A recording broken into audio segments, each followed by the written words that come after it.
In a bustling Chicago, John Miller is an ordinary cab driver who works tirelessly to support his daughter, Emma, a dedicated medical student. His life takes a dramatic turn when he receives a mysterious call from a prestigious law firm, urgently requesting his presence for a meeting. What John doesn't realize is that this meeting is linked to a seemingly insignificant cab ride years ago, and that he's about to discover that sometimes the simplest acts of kindness can have extraordinary consequences. It was a typical October night in Chicago, the kind that made John Miller question his choice of being a cab driver. Rain was pouring relentlessly, turning the city streets into shimmering rivers under the neon lights. John, a 45-year-old man with worry lines etched around his tired brown eyes, was finishing what felt like just another monotonous shift in his 20-year career. His yellow cab, a 2005 Crown Victoria with over 300,000 miles on the odometer, was his livelihood and second home. The interior smelled like a mix of pine air freshener and the remnants of his dinner, a tuna sandwich from the corner deli. Raindrops danced on the windshield as John considered calling it a night. After all, his 16-year-old daughter, Emma, would be waiting for him at home. That's when he saw the figure. An elderly man, completely drenched, desperately waving on the sidewalk near Mercy Hospital. Something about the urgency of his gesture made John stop instantly. The man practically threw himself into the back seat, his heavy breathing fogging up the car's windows. "Please," he gasped, "I need to get to Northwestern Memorial Hospital as quickly as possible. My wife, she had a heart attack." John glanced at the passenger through the rearview mirror. He was a man of about 70, wearing a worn-out suit that had seen better days. His hands were trembling as he tried to dry his foggy glasses with an equally soaked handkerchief. "Don't worry, sir. I'll get you there in no time," John replied, already flipping the meter and merging into the nighttime traffic. During the ride, John learned that his passenger's name was Samuel Thompson. Through choked sobs, Samuel shared that he and his wife, Martha, had been married for 47 years. She had been admitted to Mercy Hospital earlier that day, but her condition worsened, and she was rushed to Northwestern for emergency treatment. "I was at Mercy when I got the call," Samuel explained, his voice breaking. "I left in a hurry, but this rain." John's heart ached with every word. He knew all too well the hardships of life. As a single father, he often had to choose between fixing the cab or buying school supplies for Emma. Finally, they reached Northwestern Memorial. The meter read 3075. With shaking hands, Samuel started rummaging through his soaked suit pockets. His face turned crimson with shame as he finally admitted, I'm sorry. I don't have the fare. I thought I had a few dollars, but please, take this watch." John saw the desperation and humiliation in the old man's eyes. In a split second, he made a decision that, although he didn't know it at the time, would change the course of his life forever. "Don't worry about it, Mr. Thompson. This one's on the house," John said with a gentle smile, refusing the watch. "Go be with your wife. She needs you right now." Samuel, tears welling up, gripped John's shoulder tightly. "God bless you, son. You have no idea what this means to me." And with that, Samuel disappeared into the rainy night, hurrying through the automatic doors of the hospital. John watched him for a moment, thinking of Martha and hoping she would be okay. Adjusting his rearview mirror, he turned back onto Chicago's wet streets, unaware that this small act of kindness was just the beginning of a much larger story. The next 5 years were not kind to John Miller. The Great Recession hit Chicago like a punch to the gut, and cab drivers were among the first to feel its impact.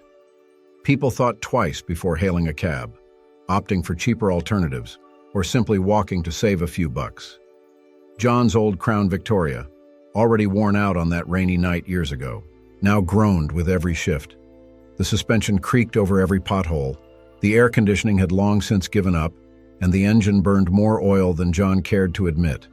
Each visit to Mike, the neighborhood mechanic, added another bill to the growing pile on his kitchen table. "John, man, you need to think about retiring this old bucket," Mike would say, wiping his grease-stained hands on an already blackened rag. "It's costing you more to keep it running than the fares you're making." But John knew he had no choice. A new car was out of the question with his current finances. His daughter, Emma, now 21, was in her second-to-last year of nursing school. The tuition was astronomical, even with the partial scholarship she had earned. John worked every extra hour he could to make sure she didn't have to give up on her dream. At home, things weren't much better. The tiny two-bedroom apartment on the third floor of a walk-up building had seen better days. The faded wallpaper was peeling at the edges, and the refrigerator made an irritating buzzing noise that John swore got worse every day. But it was their home, and he took pride in keeping the bills paid, even if it meant skipping a few meals when the end of the month got tight. Emma noticed her father's sacrifices. She tried to help however she could, taking a part-time job at the campus cafe and saving every penny. "Dad, I can take a semester off," she would suggest sometimes, her heart breaking at seeing John come home exhausted after yet another double shift. But John always responded with the same gentle smile he had offered Samuel Thompson years ago. "Not a chance, sweetheart. Your education is the priority. Soon you'll be a nurse. And then you can help me by taking care of me when I'm old and cranky." Late at night, when Emma was already asleep, John sometimes found himself thinking about that elderly passenger and his sick wife. He never knew what happened to them, if Mrs. Thompson had recovered, if they were all right. Despite the hardships, he never regretted letting go of those $30. There was something about doing the right thing that warmed his heart, even on the coldest days. The years of struggle had left their marks on John. His hair, once just streaked with gray, was now almost completely white. The lines around his eyes had deepened, and his calloused hands told the story of countless hours gripping the wheel, but his spirit remained unbroken. Every morning, he woke up before the sun, brewed a pot of strong coffee, and headed out for another day on Chicago's streets. His cab might have been falling apart, but John kept the interior spotless and always greeted his passengers with a sincere smile. "Where to today?" he would ask, ready for another journey, carrying not just people, but their stories, dreams, and sometimes their moments of despair. And so the days turned into weeks, the weeks into months, and the months into years. John Miller continued his daily grind, unaware that fate was about to pay him an unexpected visit, bringing with it a twist that even his most hopeful dreams couldn't have anticipated. It was a Tuesday like any other for John Miller. The June sun beat down on Chicago's asphalt, turning his cab into a rolling sauna. The broken air conditioner didn't help, and John kept the windows rolled down, his uniform already soaked with sweat by 2 in the afternoon. He had just dropped off a passenger at O'Hare Airport when his cell phone rang. Normally, he would have let it go to voicemail. Driving and talking on the phone wasn't his habit, but something about the unfamiliar number caught his attention. It was a downtown area code, where all the big law offices were. "John Miller speaking," he answered, pulling the cab over to a nearby gas station. "Good morning, Mr. Miller." The voice on the other end was smooth and professional, the kind of voice John associated with investment bank commercials. "This is Caroline Weber from Weber, Goldstein Associates. I'm calling on behalf of Dr. Richard Goldstein. He would like to meet with you tomorrow, if possible." John felt his stomach drop. Lawyers were never a good sign. His mind immediately raced to the traffic tickets he'd managed to pay off in installments. The small fender bender last month he had resolved amicably with the other driver. "Did I do something wrong?" he stammered. Caroline chuckled softly. "Oh, no, Mr. Miller. In fact, it's quite the opposite.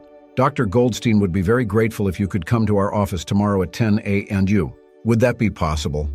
John glanced at his dashboard, where the oil light had been blinking stubbornly for days. He had an appointment with Mike, the mechanic, to get it checked tomorrow morning. "Ma'am, I've got something booked already. My cab isn't in the best shape, and it's my livelihood, you know." "I completely understand, Mr. Miller. If it helps, we can send a car to pick you up. And, of course, we'll compensate you for your time." The offer took John by surprise. What kind of law firm sends cars for cab drivers? His curiosity outweighed his anxiety. "All right then, 10 a.m.? After confirming his address and exchanging goodbyes, John sat quietly in the parked cab, the distant roar of planes taking off blending with his racing thoughts. He pulled out his phone again and Googled Weber. Goldstein Associates. The images showed an imposing glass and steel building in the heart of Chicago's financial district. The website listed Fortune 500 clients and million-dollar cases. That night, when he got home, he found Emma studying at their small kitchen table, surrounded by anatomy books and empty coffee mugs. "Dad, you look pale. What's wrong?" she asked, adjusting her reading glasses. John tried to smile as he poured himself a cup of cold coffee. "I got a strange call today. A big-shot lawyer wants to see me tomorrow." Emma closed her book, her brow furrowed with worry. "What lawyer? Why?" "I don't know, honey. They said it's something good, but—" He shrugged, letting the sentence hang in the air. That night, John hardly slept. He tossed and turned, his mind conjuring up 1,000 different scenarios. Could someone have left something valuable in his cab and now was suing him? Or maybe— no, it couldn't be about that rainy night years ago. Could it? At 3 a.m., he got up and took his only suit out from the back of the closet.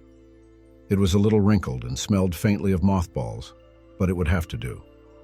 He spent the next hour carefully ironing it, checking for stains or loose buttons. While the city slept outside, John Miller prepared for a meeting that, although he didn't know it yet, would change his life forever.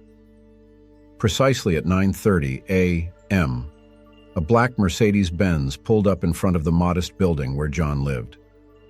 The driver, dressed in an immaculate suit, stepped out and opened the back door. "Mr. Miller, I'm here to take you to Weber, Goldstein Associates." John, sweating in his old but freshly pressed suit, felt out of place as he climbed into the luxurious vehicle. The interior smelled of new leather, a stark contrast to the mix of pine air freshener and stale coffee scent of his own cab. On the way, he tried to make small talk with the driver, out of professional habit, but only received polite, short responses. The office building was even more impressive in person than in the photos John had seen online. 60 stories of glass and steel stretched toward the sky, reflecting the morning sunlight. In the marble lobby, an elegant receptionist confirmed his identity and handed him a visitor's badge. 50th floor, Mr. Miller, Caroline will meet you there." The express elevator ascended so fast that John's ears popped. When the doors opened, he found himself in a setting that looked straight out of a movie.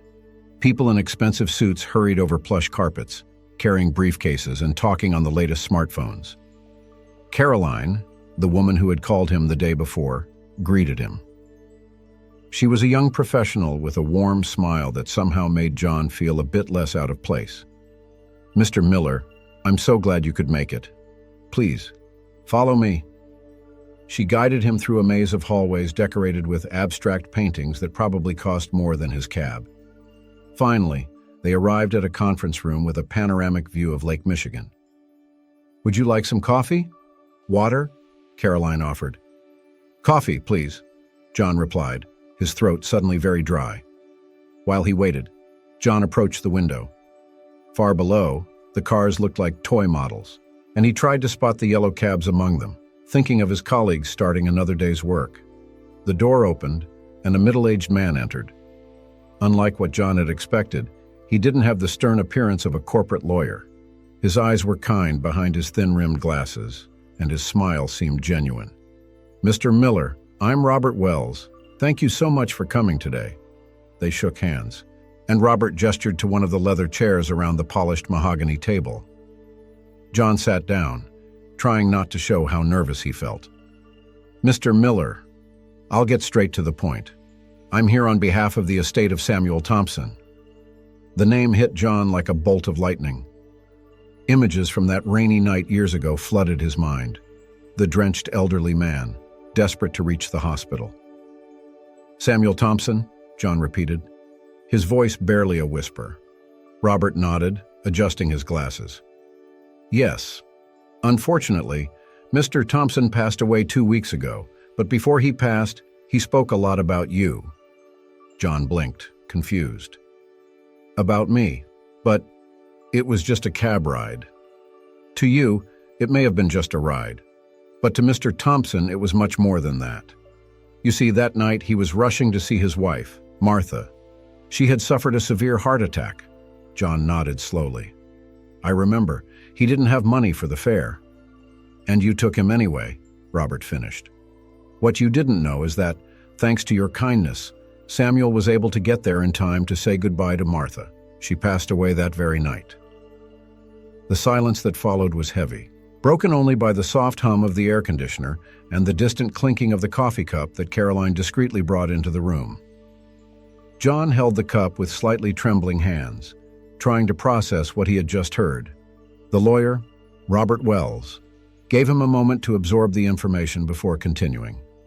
What you also didn't know, Mr. Miller, is that Samuel Thompson wasn't just an elderly man without money for a cab fare. Robert opened a leather folder on the table. He was actually the founder of Thompson Industries, one of the largest medical technology companies in the country. John almost dropped his coffee. Thompson Industries. Even he, a simple cab driver, knew that name. Their equipment was in every hospital in the city. But he seemed so simple. His suit was worn out. He had no money. John stammered, vividly recalling that night. Robert smiled gently. Samuel Thompson was known for his humility. He never let success change who he was. That night, he had rushed out from a visit to a charity hospital his company supported. He left his wallet at the office, and when he got the news about Martha, he panicked. The lawyer pulled out a photograph from the folder and slid it across the table. It showed a much younger Samuel Thompson, smiling beside a graceful woman who must have been Martha, both standing in front of an impressive commercial building. In his final years, Samuel often talked about you, Mr. Miller, the cab driver who showed compassion when he needed it most. He said that your kindness that night reminded him of why he started his company in the first place, to help people. John swallowed hard, his throat tight with emotion. I just did what anyone would do. Robert shook his head. No, Mr. Miller. Not everyone would have done the same. Samuel knew that. He tried to find you in the months after, but you had switched cab companies, and he only knew your first name. The lawyer paused, taking a sip of his own coffee before continuing. It was only last year that, by chance, his granddaughter took your cab. She recognized your name when it came up in the stories her grandfather used to tell. Samuel was overjoyed when he finally located you. John vaguely remembered a young woman he had driven to the wealthier part of the city, who had asked him a lot of questions about his time as a cab driver. At the time, he hadn't thought much of it. Unfortunately, by then, Samuel was already very ill, terminal cancer. Robert paused again. But he made sure to amend his will. John's heart started beating faster. He didn't like where this conversation was headed. Mr. Wells, I don't want any money. I didn't do it expecting anything in return. And that's exactly why Samuel chose you, Mr. Miller. Robert pulled out a thick envelope from the folder. In his words, I built my fortune making machines to save lives, but that cab driver taught me that true wealth lies in how we treat each other. With visibly trembling hands, John took the envelope that Robert handed him. Inside, there was a check and a handwritten letter. The number on the check made his heart nearly stop. $5 million. This has to be a mistake, John whispered, his face pale. Robert smiled. It's no mistake, Mr. Miller. Samuel Thompson wanted you to know that your kindness did not go unnoticed. He believed that people like you deserve the opportunity to make an even greater impact in the world.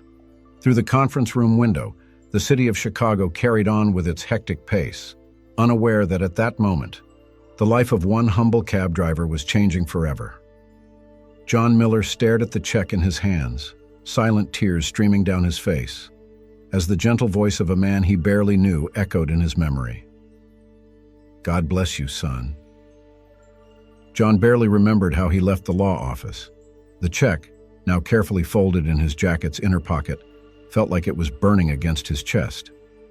The same Mercedes driver took him back home, but this time, John didn't even try to make conversation. His mind was racing.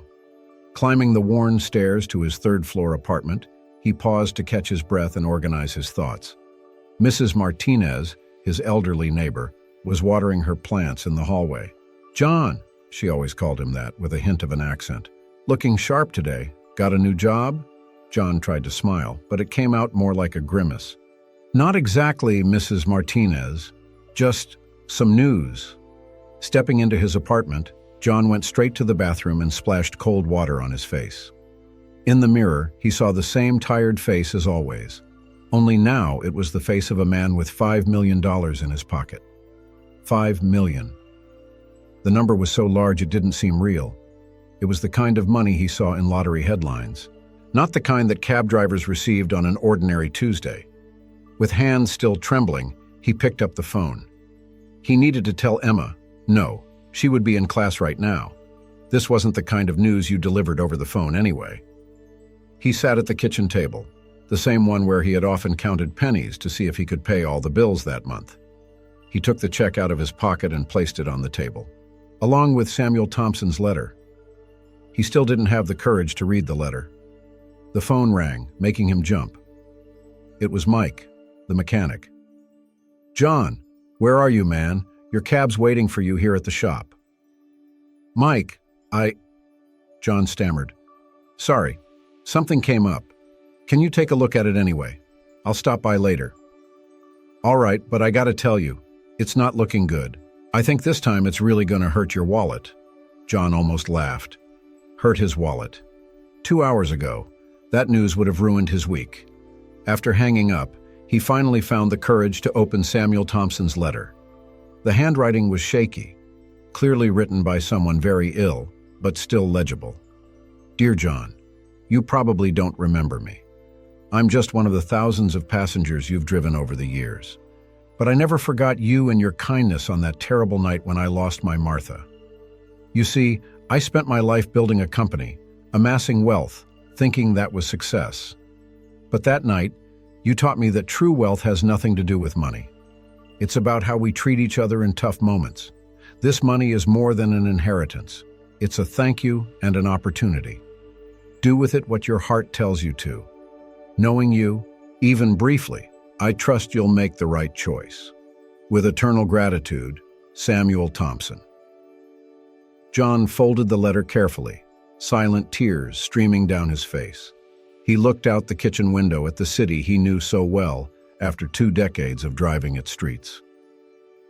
Outside, other cab drivers, continued their routines, unaware that one of their own had just had his life changed forever. At that moment, sitting in his tiny kitchen with a $5 million check and a letter worth even more, John Miller made his first decision as a wealthy man. He wouldn't tell anyone, not even Emma, until he knew exactly what he would do with the money.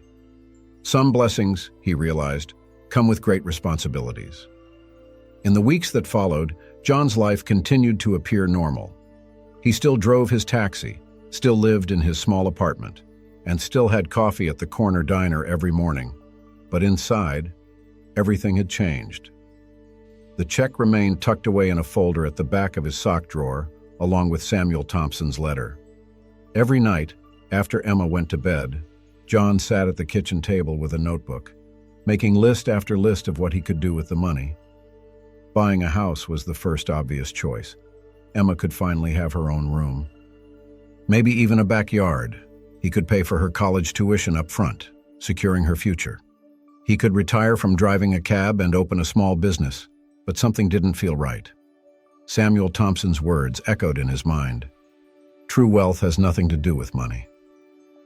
One particularly busy afternoon, John picked up a passenger who worked for a nonprofit organization. During the ride, she talked about her work helping low-income students get scholarships. The problem is, so many of these kids have incredible potential, but they need to work to support their families. They can't afford to study full-time, she explained. That hit John like a lightning bolt. How many talents were being wasted on the streets of Chicago due to a lack of opportunity? How many Johns were out there? Decent people who just needed a chance. That night, he finally told Emma everything over dinner. His daughter listened in silence, her eyes widening when she saw the check. "Dad, this is amazing," she exclaimed. "Can we move? Can I have my own room?" John smiled. "We can, sweetheart. But first, I want to share an idea I had." He explained his plan, to use the money to start a foundation. The Thompson Miller Foundation would offer full-ride scholarships to promising students from low-income families, covering not just tuition but also a modest stipend, so they could focus on their studies without having to work. Emma was quiet for a moment, then smiled. "Samuel Thompson would be proud, Dad." The next day, John went back to Robert Wells's office. The lawyer listened attentively to his plan, occasionally jotting down notes. "You know, Mr. Miller, I can connect you with some philanthropy experts. They can help structure the foundation efficiently," Robert offered. In the weeks that followed, John plunged into a whole new world of bylaws, advisory boards, and investment strategies. He decided he would continue driving his taxi, to keep my feet on the ground, as he put it, but would spend his afternoons learning about philanthropy and building the foundation. The first class of Thompson Miller scholars would be selected the following fall. 5 bright young people who, like John so many years ago, just needed someone to believe in them. On a cold October evening, sitting in his new apartment, modest, but with 2 bedrooms, John reread Samuel Thompson's letter. The words felt different now, carrying a new meaning. "Do with it what your heart tells you." John smiled, folding the letter carefully. His heart had told him to multiply the kindness he'd received, and so the generosity of a single rainy night would continue to echo through the years, changing lives one at a time. 5 years passed since that morning at the law office. The Thompson Miller Foundation had grown more than John could have ever imagined. What started with 5 scholars now supported 50 students a year, and the first graduates were already making a difference in their communities. One spring morning, John parked his cab, now a more modern hybrid, his only concession to wealth, in front of a university auditorium. It was graduation day for the first full class of foundation scholars. As he adjusted his tie, Emma had insisted he wear a new suit for the occasion. John reflected on how his life had changed, and yet, in many ways, stayed the same. He still drove his cab 4 days a week, still lived in the same 2-bedroom apartment, and still had coffee at the corner diner. But now, his afternoons were filled with foundation board meetings, visits to universities, and conversations with the scholars. Emma, now in her 2nd year of medical school, "With my own money, Dad," she always reminded him, helped whenever she could. On stage in the auditorium, John sat among the university dignitaries, feeling a bit out of place in his new suit. The first speaker was Maria Gonzalez, one of the original scholars. "When I was 17, I thought my future was limited to the walls of the laundromat where my mother worked," Maria began. "Today, I'm graduating with a degree in biomedical engineering and have a research position waiting for me at Thompson Industries." John felt tears well up as Maria shared how the scholarship had changed her life. She wasn't the only one. Each of the graduates had a similar story to tell. The janitor's son, who was now a math teacher, the housekeeper's daughter, who had become a lawyer, the boy who used to sell candy on the subway and was now a promising computer scientist. After the ceremony, during the reception, John was approached by an elegant woman who seemed familiar. "Mr. Miller? I'm Elizabeth Thompson, Samuel's granddaughter." John recognized her, the young woman who had taken his cab years ago, leading to his discovery by Samuel. "My grandfather would be so proud of what you've done with his money," she said, her eyes shining. "You know, he always said that giving someone the means to help others is better than simply helping." That night, driving home in his cab, John picked up a passenger downtown.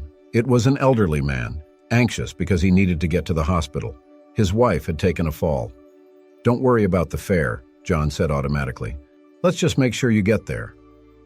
As he drove, John smiled to himself. Some things never change, and he didn't want them to. True wealth, as Samuel Thompson had said, lies in how we treat one another. At home, he found Emma studying in the kitchen, surrounded by medical textbooks. "How was it, Dad?" John took off his tie and sat beside her. "It was perfect, you know. Sometimes I wonder if Samuel Thompson knew exactly what he was doing when he left me that money." Emma smiled. "Of course he did, Dad. He saw in you what we all see, someone who understands that the true legacy isn't what you keep for yourself, but what you pass on. John glanced at Samuel Thompson's letter, now framed on the kitchen wall. The words, though familiar, still moved him. Do with it what your heart tells you. And his heart had guided him well. The kindness of one rainy night had grown into a legacy that would continue long beyond his own life. A reminder that sometimes the best cab rides have nothing to do with the destination, but with the journey itself. 10 years after that fateful cab ride, John Miller was sitting in his office at the Thompson Miller Foundation's headquarters. The walls, once bare, now displayed dozens of graduation photos of the foundation's scholars. On his desk, a framed picture showed Emma, now Dr. Emma Miller, on her first day as a medical resident. A soft knock interrupted his thoughts. It was Maria Gonzalez, the former scholar who now ran the foundation's selection program. Mr. Miller, she's here.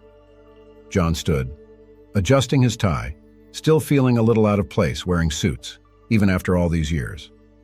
In the lobby, a young woman waited nervously, holding a folder. Jenny Thompson? John extended his hand. I'm John Miller. Samuel Thompson's great-granddaughter smiled, her eyes identical to her great-grandfather's. Mr. Miller, thank you for meeting with me.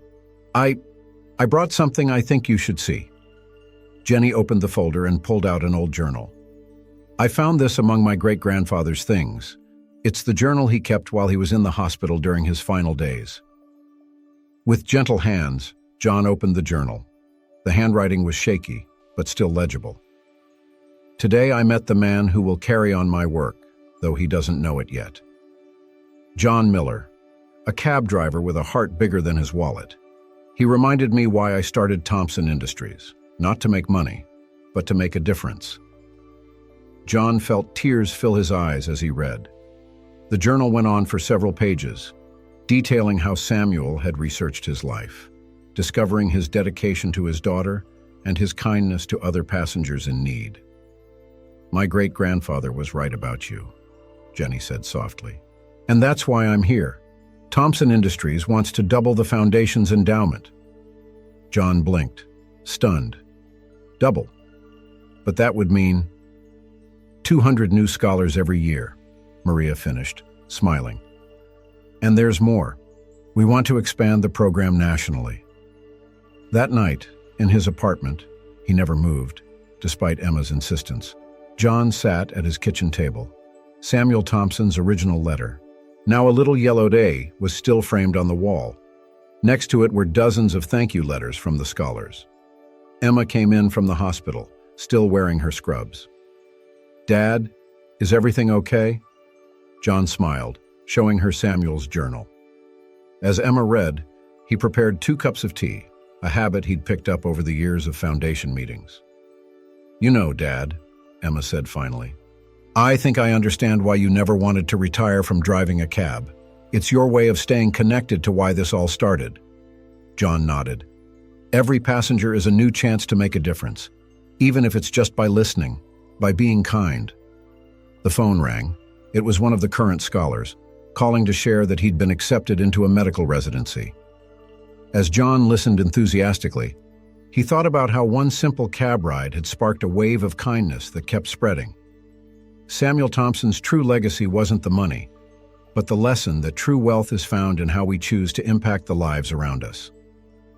Dear readers, this story reminds us that small acts of kindness can have huge, lasting impacts. If you were moved by John and Samuel's journey, don't forget to leave a like and subscribe for more inspiring stories like this one.